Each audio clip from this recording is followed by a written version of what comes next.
This is a continuation of what Toby taught last week. Toby did a really good job. He actually did the foundation, Yes, he did. put the walls and the roof on. Really, all I'm doing is taking you through the front door. If Toby would have just finished off with saying a sinkhole opened up, we'd be done. Just a couple minutes to recap what Toby had. It's a lesson even for us right now. Right. It's a lesson about jealousy, self-centeredness, power-seeking people, No. and it's a lesson about what it can do to the people or a congregation as a whole. Yeah, that's It'll right. split it. And it's a lesson about how self-seeking people, selfish people, can do to disrupt the lives of others. No. We say this all the time, we don't have a perfect church. No. Preacher said it.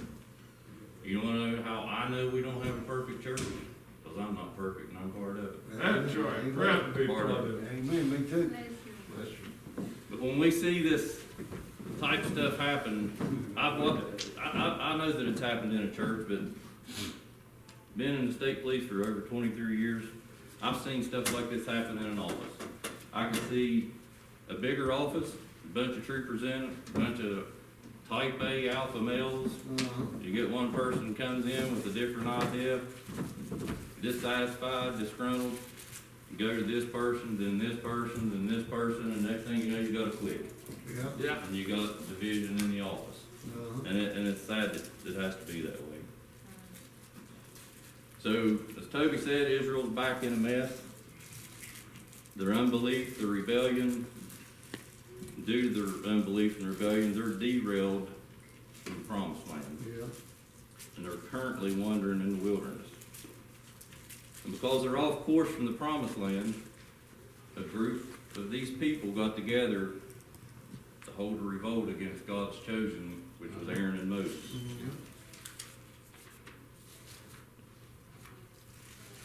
And because of this rebellion that Toby taught about, there'd be a new, unique type of judgment come up. Mm-hmm. So in this lesson, you got a rebellion, you got a lot of issues at stake, you got a showdown again with fire, and you got a judgment. Starting at 23, verse 23. And the Lord spake unto Moses, saying, Speak unto the congregation, saying, Get you up from about the tabernacle of Korah, Dathan, and Abiram. And Moses rose up and went into Dathan and Abiram, and the elders of Israel followed him. And he spake unto the congregation, saying, Depart, I pray you, from the tents of these wicked men, touch nothing of theirs, lest you be consumed in all their sins. And so they got up from the tabernacle of Korah, Dathan, and Abiram, and on every side. And Dathan and Abiram came out, stood in the door of their tents, and their wives, and their sons, and their little children. And Moses said, Hereby ye shall know that the Lord hath sent me to do all these works, for I have done none of them of mine own mind. And if these men die the common death of all men, or if they be visited after the visitation of all men, then the Lord hath not sent me. But here's the difference. But if the Lord make a new thing, and the earth open up her mouth, swallow them up with all that appertain unto them, then they go down quick into the pit, then ye shall understand that these men have provoked the Lord. And it came to pass, as he made an end of speaking all these words, that the ground clave asunder and was under them. And the earth opened her mouth and swallowed them up, and their houses, all the men that appertained unto Korah, and all their goods. They and all that appertained to them went down alive into the pit, and the earth closed them up, and they perished from among the congregation. And all of Israel were round about them, fled at the cry of them, for they said, Lest the earth swallow us up also.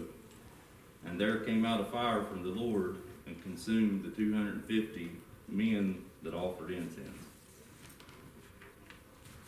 That's a unique judgment. Yeah. So Korah and his allies are frustrated with Aaron and Moses' leadership. You got to think, just before this, at God's direction, Moses had just turned the Israelites around from the promised land. Mm-hmm. They're now wandering back in the wilderness on the backside of nowhere. Yeah.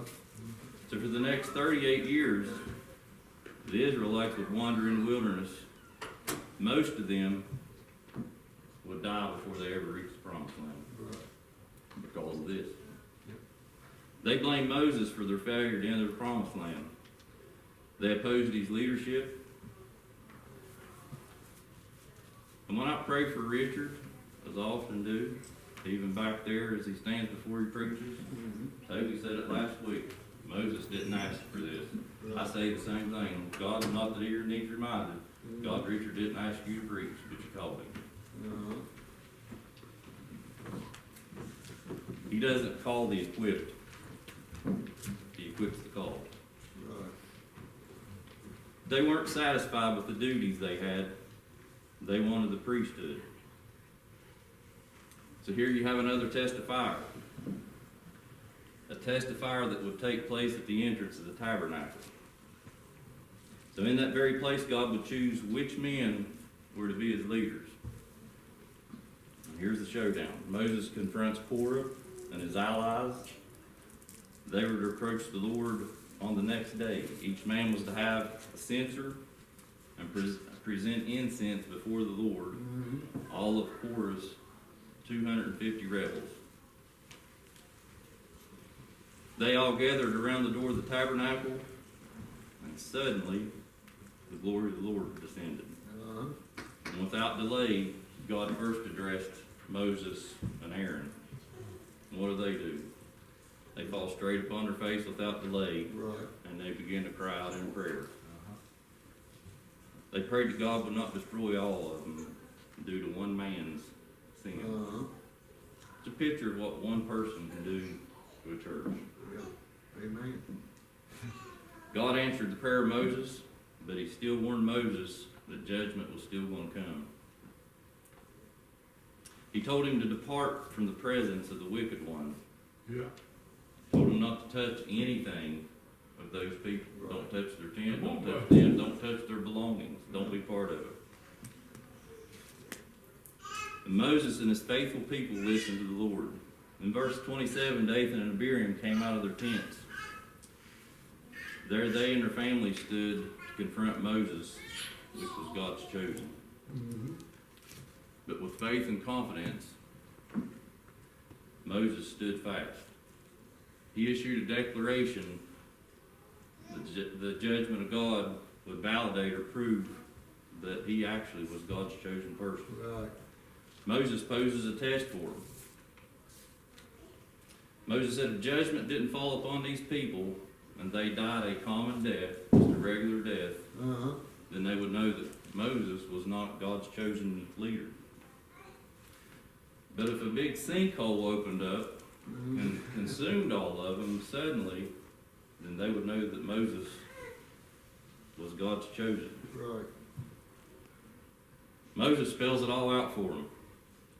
The earth would open up, swallow all of them up, their tents, their families, their kids, all that belonged to them. And as soon as Moses was finished speaking, guess what happened? The earth opened up, swallowed all of them up, all their belongings, their children. It's sad. God didn't want to leave no doubt, did he? No.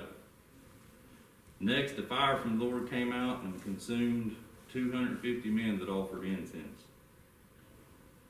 Just another example of how not to go against the church leaders. There's a way, there's a right way, and there's a wrong way. That's right. The right way is to be praying for. We're all at fault for cutting and slashing each other every now and then. It's just part of human being, but it's wrong. Right. You got a problem with somebody, go to them. Yeah, that's right. Break it. That's how Jesus set it up. Yep. James 5:16 clears it up. Says we're to confess our faults one to another, pray for one another, that we may be healed. The effectual fervent prayer of a righteous man Amen. availeth much. Because if you go the other route, you'll see the church divide and split. Amen. We have a good place. Again, it's not perfect because I'm part of it, but it's a good place to be. Amen. Bless your heart.